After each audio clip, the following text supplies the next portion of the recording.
Jarins Podcast, the podcast that talks about Doctor Who and Star Wars, hosted by Lee Craddock. Welcome and hope you enjoy listening to this episode.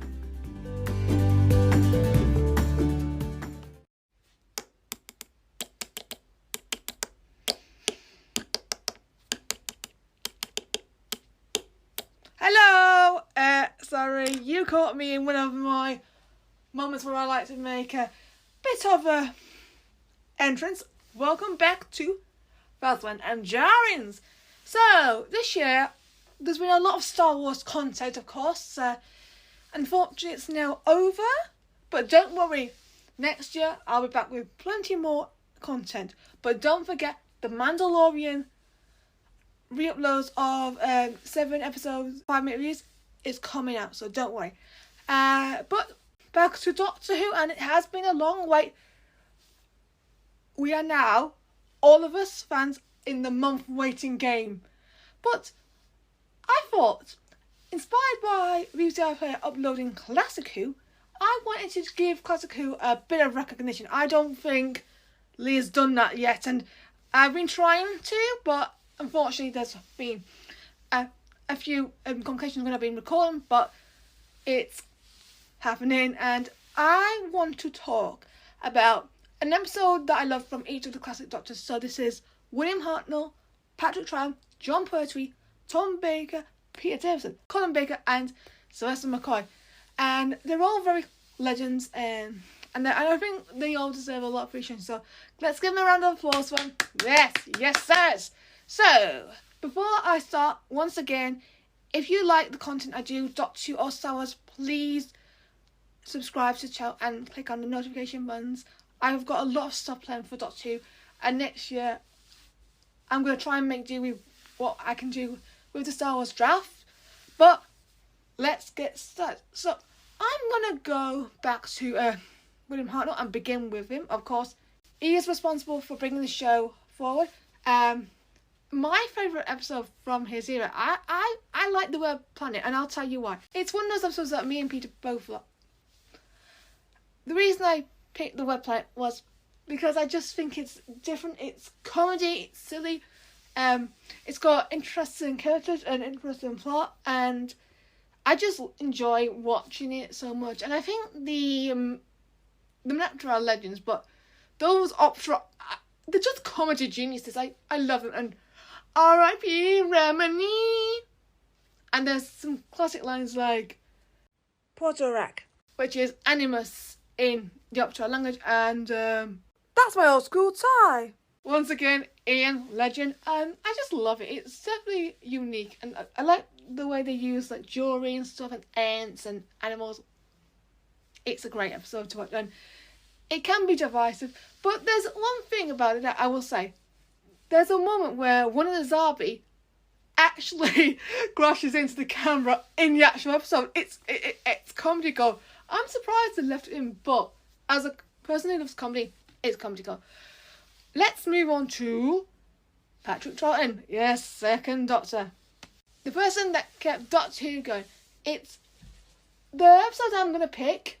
I think, I don't know, it's hard because there's two candidates. Okay, I'm going to say The Moon Base or Seas of Death, but I don't know, because the thing is, they're both quite iconic episodes. The Moon Base has, of course, Roger Benoit, who I love, he's a legend, and then of course you've got one of the most interesting Ice Warrior stories, probably one of the best. I'm going to go for Moon Base because, like I said, it's got Roger Benoit. He's an absolute legend. I just love him as a character. And like when he goes, "You can't do that, the TARDIS will burn out." What a legend. And there's also quite a great variety of characters in there. There's also the Shocker that ends up converting some of the astronauts on the base. And of course, Jamie and his spiritual thing, which I think was brilliant. But also Ben and Molly knowing what to do, and that last scene where they're able to do that thing where the salmon end up, going it back into space when they mess with the controller thing that's meant to control the weather, and I like that. Okay, next is Jon Pertwee. Hey, yes, I don't know once again. Right, I have two candidates here again. The Three Doctors, of course, all three Doctors together, with one of the most theatrical villains of all time, or the first classic Who episode I watched, Elizabeth Sladen's The Time Warrior. I don't know. This is hard, but because I'm gonna do the Time Warrior, and I probably will be doing I'll probably be doing the Time Warrior for the 60th review. So leave that to then. I'm gonna pick three Doctors this time. I think Omega's an entertaining character. I just love him as what he's just. I don't know why. I just think he's such a legend. The way he's entertaining, he has that entertaining figure of, I don't know why he's got that charm, the sophistication, and then you got the Doctors bickering as usual, which I actually think is quite hilarious. And I'm like, I don't know, I just enjoy it.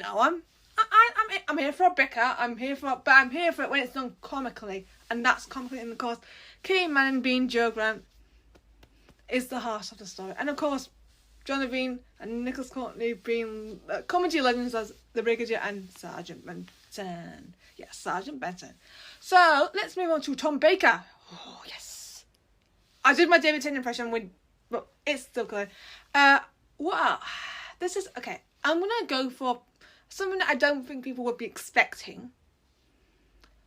I would say The Pirate Planet. I know it's not well loved. I know people don't enjoy it as much, but I can understand that.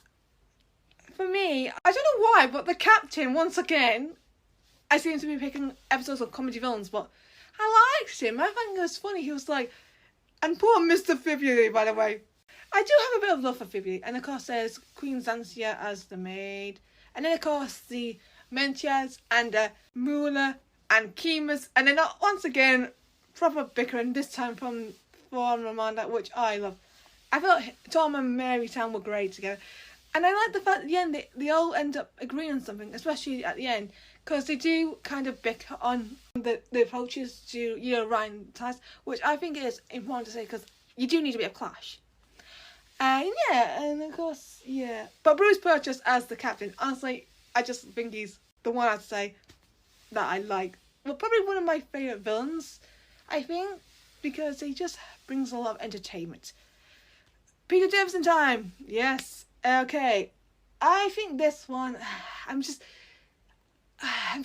it's hard because I think there are three candidates in this, and they're all from the same trilogy, and I think they're quite strong. I'm gonna go. No, I was gonna go for Terminus, but then it's between Enlightenment and Mordred Undead, and I don't know which one to go for now.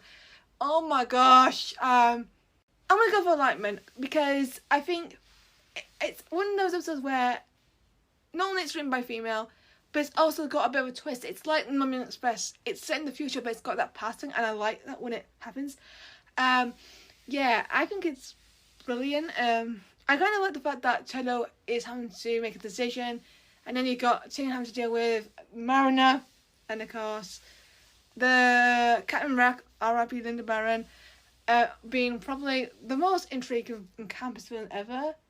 Yeah, and her use of sabotage under the Black Guardian, and then the White Guardian coming as well, and then that scene at the end where Cello cancels his deal and frees himself from the Black Guardian.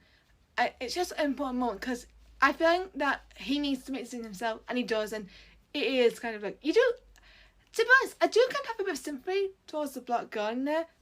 Valentine Dale did a great job with that, and so look him as well with the White. I just don't know why. I felt it. I just felt it, and Pierre Davison is really great as well, and it's just interesting to see him do his thing. Time for some Colin Baker. Yes, the permanent Doctor here. Okay, okay, I think it's the same situation. It's obviously I'm gonna go for the Ultimate Four. I know once again I'm not the most popular choice people would say, but I like it for what it is. And and what is sad about this is that because they lose Robert Holmes after the the first episode, so Pip and Jane Baker come in, and I think that's also, it's just sad to have that. But both writers did a great job making this story for me, because, you know, Martha wanting to get involved and meddle as usual. That's proper good acting from Anthony Ainley. And of course, Michael Jason as the villain, once again entertaining. Bonnie Langford being the sweetheart. And of course, Tony Selby, Colin Baker, Linda Benham, and of course, and James Bray, of course, as the keeper of the Matrix. I just love the episode because it's like the whole thing in the Matrix is quite interesting to watch. And probably one of the best ones done. I like the fact that it's like an old city underground, and then you've got, of course, Jeff Hughes as J.J. Chambers and Mr. Popplewood. He's such a comedy character, and the fact that being the villain is so entertaining. Like, there's some great lines in that. Yes, you do that, Mr. Popplewood. I just can't stop enjoying it, and I feel like, yeah, I just, Colin and Bonnie's chemistry is brilliant. And I feel bad for Colin because I feel like he never got the chance to shine, but I'm glad that he got the chance to shine because this is where Colin excels at. Final lot, of course, is Sylvester McCoy, and it's Dragonfire for my pick. Once again, male glitz, but also Sophie Aldred's debut as Ace. Very, very interesting story. Once again, comedy gold. The thing is with classic, I feel like it's more comedy, but that's not a bad thing. I mean, Revival was well known for its emotional episodes. For example, Heaven Sent, Power of the Doctor, then see those The Vanquishers. They're more emotional feel, but with classic, it's more comedy gold, and I like that. And it's more, yes, females aren't written at the best, but that's just the way it was, and I think that's important to say. And with Dragonfire, I like the villains and glitz wanting to get his shit, but Kane, and of course Belage, of course that creature as well, and Podofkin, and yeah, I just once again, I haven't done Tony Selby glitz line, so I'll do it now. One of my favourite lines is gonna be, "Come on, son, a joke's a joke. It's me, Savlon Glitz." Yeah, I just can't stop enjoying it. And the end when Mel decides to go glitz, and then the Doctor takes on Ace, and her starting to call him Professor. She can't stop calling the Professor, and I love that. And that's her trademark. And Sophie brought a lot, and Bonnie did as well. And what really excites me is the fact that Bonnie Langford's returning. I'm really excited. And Sophie, of course, did a fabulous job in Power of the Doctor. So I think these combines are definitely what I think the show is about, and come back and become even better. But yeah, the story's in the next episode. I will be talking about my Doctor Who journey, and it's going to be a really great one. I'm going to go back to 2026 and up to the present day and share my story, and yeah, it's going to be a good one. And I know a lot of people are doing it on YouTube already, so it'll be nice to add to it. And I do hope you enjoy hearing my experience and hearing some tales as well, and I just can't wait to record it for you guys. So those are my favourite episodes from each of the classic Doctors. What is your favourite Doctor from each of the classic Doctors, or do you have a personal favourite overall? Please let me know in the comment section down below, and also on 2022.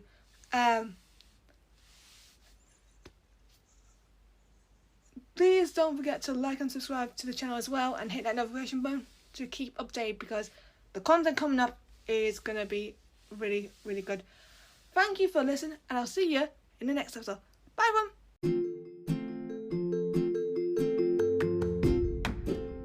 Thank you for listening to Phasma and Jarrins. Please get in touch at Phasma22 on social media.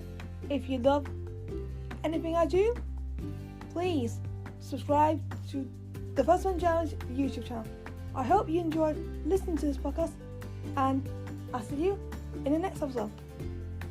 Bye-bye. Thank you for listening to the podcast. Subscribe to Phasma and Jarrins and stay tuned for more podcasts. See ya!